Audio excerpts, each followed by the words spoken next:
Hey guys, welcome to Azul Garcia Griego's list that he used to win Orlando Regionals 2016. This is a very standard Evotal Garbodor list. You can find Azul on Facebook, add him. You can find the list on Jose Morero's 60 Cards article as well, where he talks more in depth about it. You can watch, if you just came for the list, you guys are probably just watching this part, but if you guys want to check out the rest of the video where Azul talks about his experiences in the tournament with it, and his incredible tournament run to pull off a great win from a great player. I'm just gonna do my shameless plugs now before the you guys listen to the interview, because I know you're not gonna stick around that long. So please leave a like on the video if you enjoyed it. Please subscribe to help us out, and comment something good about Azul. Whatever you guys want, go add him on Facebook. He probably won't accept, but do it anyway, because Azul's a great guy. List is super standard, like Azul said. We'll talk about later in the video. You might notice some weird things like 3 max elixir over 4. The fact that he plays in Olympia, which was the card of the weekend, honestly, for a lot of players. And the 1 reverse valley. So, Azul's going to talk about all that and more during the tournament, so check that out. Hey guys, welcome to the gym. It's Rahul, and today with me I have Orlando Regional Champion Azul. Hey Azul, what's up? Hey, how's it going, guys? For people who don't know who you are, tell the people about a little bit about yourself. My name is Azul Garcia Griego. I'm a Pokemon player from the New England area. I've been playing about six years now. Yeah, he's also top 16 in the rankings going in 2 years in a row, so that's pretty Yeah. good. All right, so run us through the deck you played and some of the choices you made. All right, so I played Yveltal Garbiter, fairly straightforward overall. I guess the biggest decisions I had to make were night before the tournament. I was like, uh, I had 3 Parallel City in there initially, and I was scared of getting parallel locked myself, so I put a Reverse Valley. Initially, it was a Delinquent, but Delinquent's kind of slow. So I put a Reverse Valley in there, and then 2 Enhanced Hammer because I was scared of Dark Rhytina. I had been talking about it the day Friday, and then the day before with some friends of mine who I test with, I thought Dark Rhytina was like really good with Garbiter without. You can ramp up really fast and then just start dumpstering everything. And the deck did really well at the tournament, obviously. So that's the main reason I put the Enhanced Hammers in. I was just afraid of Dark Rhytina. It makes your ninja matchup way smoother too because they can't keep their splashes down. And yeah, as far as like tech cards or unordinary, yeah, as far as tech cards go for Yveltal Garbiter, it was Enhanced Hammer and then the Reverse Valley, I guess. But besides that, the deck was super standard, super straightforward. Yeah. So I guess we'll just start with your day one. Jump right in. Okay, day one. Let's see. Round one, I played against Greninja, and that's super straightforward. I think your very favorite, Tristan would say different, who actually played in round two, Greninja. So I played Greninja round one, round two, 4-0. And it's super straightforward. You get out Garbiter. If they put balloons in play and you can't take the damage, you retreat your Yveltal to a baby Yveltal and Oblivion Wing for the turn, or Lysander around if you can. And then Olympia is really good in the matchup because they try and do 80, 60, 80, like 80 with Moonlight Slash, and then they want you to attack into their ninja with a burst balloon, and then do 80 again. But then you just Olympia, and they don't knock you out, right? I have that math right? Yeah, it'd be 220. Yeah.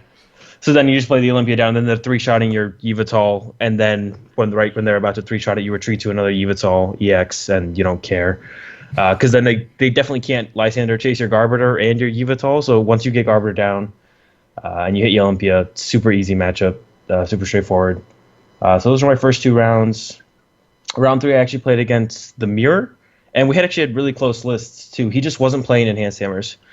So it was actually pretty straightforward, easy for me. I shut down any early Fright Nights from him with the Enhanced Hammers, and then Fright Night myself. He couldn't shut it down, and he couldn't one-shot it multiple times throughout the game with Evil Ball. So Fright Night kind of just easily won me that game. Round four, played against Bob Zhang's Gyarados, and he was running a little hot. He always had the Lysander for my Garbiter, and that's basically how you win that matchup. Is you get Garbiter in play, It's really easy to knock out the Gyarados with just Evil Ball. You just need a DCE and a Dark. Um, so you just need to set up Garbiter and keep ending them. And I think it's definitely favored for Yveltal if they don't kill your Garbiter every time it comes into play, Yeah. which he did. He always had the Lysander to kill my Trubbish or Garbiter. So I ended up losing to Bob round 4. Uh, and round 5 I played against Mega Mewtwo. And I think the matchup's really close overall. I think they're slightly favored, especially if they run something like PCL. He didn't. Um, I don't remember too many of those games. All I know is he won game 1, I won game 2, and then I think he dead drew game 3. So I got a little bit lucky there. Enhanced hammers actually didn't help at they should usually help in the matchup, but he drew pretty well to not ever put DCEs down early. Must be So that's why nice. that matchup was really tough for me, and I lost the first game. He never had to put down early DCEs, and he never discarded them with Sycamores. So I think I had to discard my enhanced hammers first. Um, yeah, I take the win there. That was round 5. Round 6, I play against Mega Guardy. And he wasn't running the Skyfield version. He was running it with Pokemon catchers and a bunch of Parallel City. So I lost this 0-2. I think the matchup is actually pretty close because he doesn't play the Skyfield version, so he can't ever one-shot me. So we're basically a two-shot war.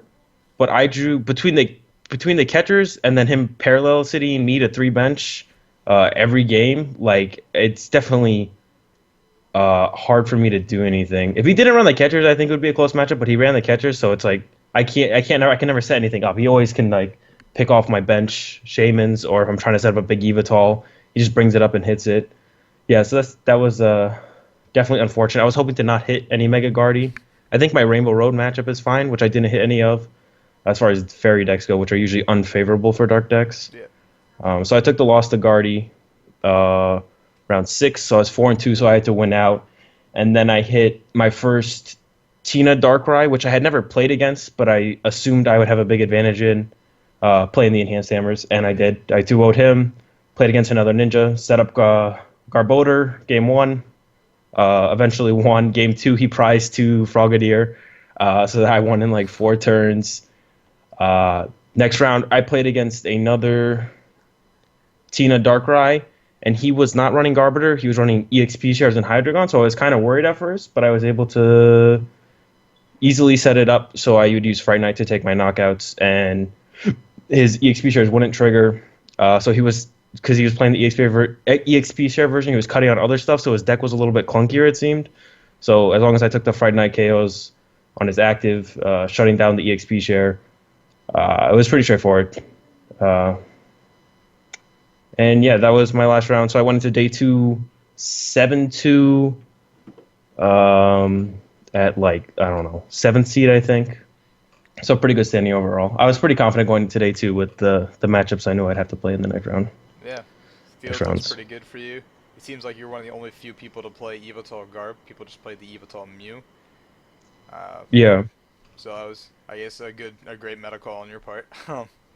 Yeah, I mean it was mostly a great meta call because a lot of people picked up Darkrai Tina, which I'm definitely favored against. Mhm.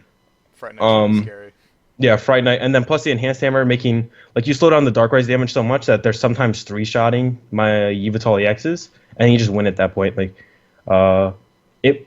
But besides that, like I definitely think they're similar decks, Darkrai Tina and Darkrai Yveltal. I think Darkrai Tina has an advantage in the Mega Mewtwo matchup, obviously, and then any fairy-based matchup, Mega Guardy or Xerneas, Rainbow Road. But those weren't very popular. It was definitely a lot of Ninja, a decent amount of Volcanion, and then of course there was a lot of actually Darkrai Tina, which I did have an advantage against. Okay. Feeling pretty good. You're going into day 2. Run us through day 2 then. All right, day 2, round 1. I played against Russell, Darkrai Tina, and I think game 1 was pretty one-sided for me. Or I think game 1 was the close one. He ended me, and I drew out of it pretty reasonably, and I didn't have too much trouble. And then game 2, I don't think Russell drew very well, and it was pretty one-sided for me. I just got like a turn 2 Fright Knight with it. Like the main strategy in that matchup is turn 2 Fright Night plus Enhanced Hammer. Hmm. And they usually can't one-shot your Fright Night. So you get to attack twice with Fright Night, and that pretty much seals up the game. You just set up Evital EXs behind the Fright Night and one-shot everything from there. Yeah. Next round, let's see. Played against Russell. I think I played against Brad next round. Uh, and it was basically the same thing. Uh, Game 1, I won pretty handedly, early Enhanced Hammer. Game 2, he won. I dead drew open lone Shaman. Nothing I can do there. I had like 3 or 4 energy on my Shaman though, so he was ready to go. Just no backup. And game 3 was actually really close. He whiffed a late game max elixir to trade on my Evital, and I basically just won at that point. But if he had hit that, I would have had to scramble to try and take my last 2 prizes before he just killed everything in a row. Um, so yeah, beat Brad. I guess I'm 9-2 at this point. I think I played against.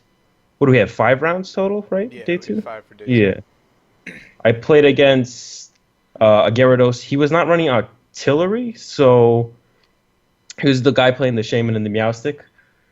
So I was actually less scared against playing against this one because, sure, my Garbiter is not as effective, but my ending him is just super effective because he doesn't have artillery.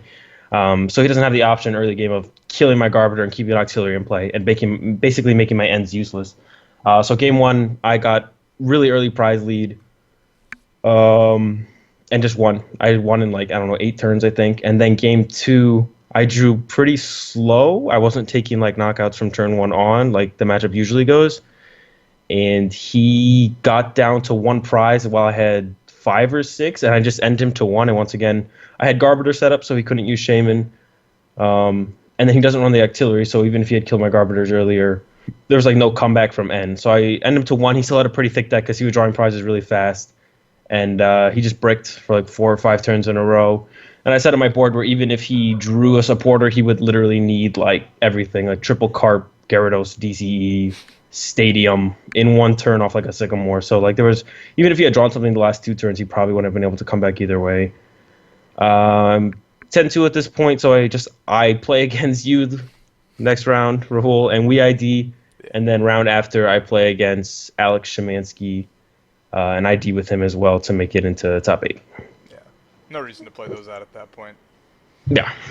You're in top 8. You're feeling pretty good, I'm assuming, at this point.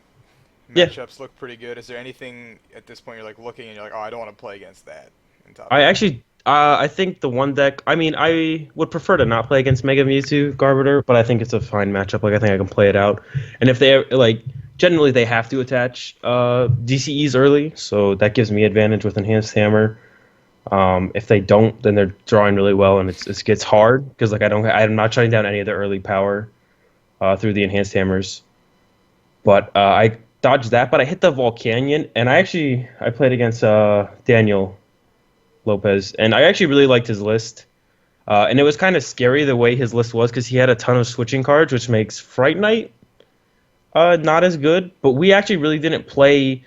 We played I 2-0'd him. We played 2 games, but the first game was super weird.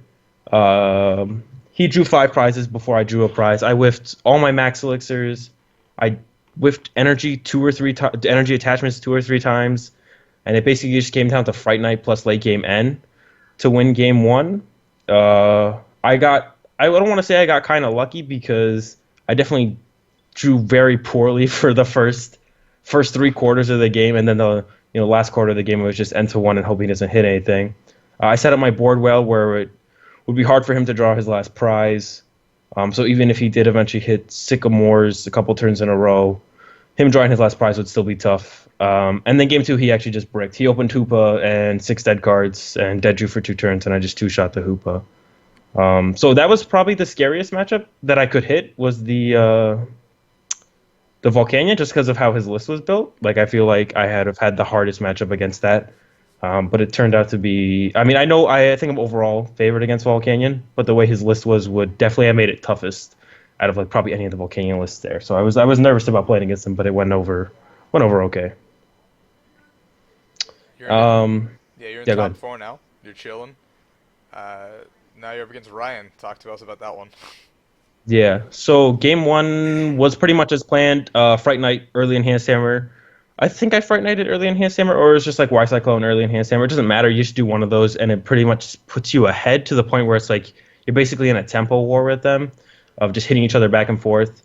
If I ever use Fright Night and they don't one shot it, I probably just win the game there. But otherwise, we just like Y Cyclone, Dark Pulse. I think is what Darkrai's attack name is. Yeah. We just trade back and forth with that. You can't really ever attack with Tina because I always have the threat of just one shotting the Giratina with Evil Ball. You eventually sometimes you just have to, but like it's definitely scary on the Darkrai Tina player side. So I took game one, pretty much how like just like textbook how I like to play the matchup, how the matchup should go. Game two I dead drew, lone shaman, draw pass, and game three I parallel city him, turn one, and he does not run a counter for parallel city. Which I found out early. I mean, you, Russell, Brad, and him were all playing the same list, and every time I played against one of you, I'd be like digging a little bit extra to get the turn one parallel city. This is the first time I ever got it against you guys, though. Was this game three against Ryan? But it was super impactful because he opens Trubbish, and he has to Shaman turn one, so his bench is literally a Tina and a Darkrai. And even though he did brick off an N when I end him, it's like as long as I draw stuff, I don't think you can win from that point as Darkrai Tina, because it's basically I just pressure his one Darkrai, and then he has to eventually attack with the Tina, and then I'll just one shot that, and then he has nothing on board. Yeah. So him not having an answer to Parallel City, if I ever get that down turn one on against him, it makes the game super hard for him, like harder than it normally is, even though it's starting off as an unfavorable matchup. If I do get the Parallel City turn one on him ever, it's like it's almost impossible to win as long as I don't brick. So yeah, 2-1 Brian. And then made it into the finals against Alex Shemansky. And I had talked with you actually about the matchup because you had played him in Swiss Day 1. Yeah, the end of day one. Yeah, and you beat him. Somehow.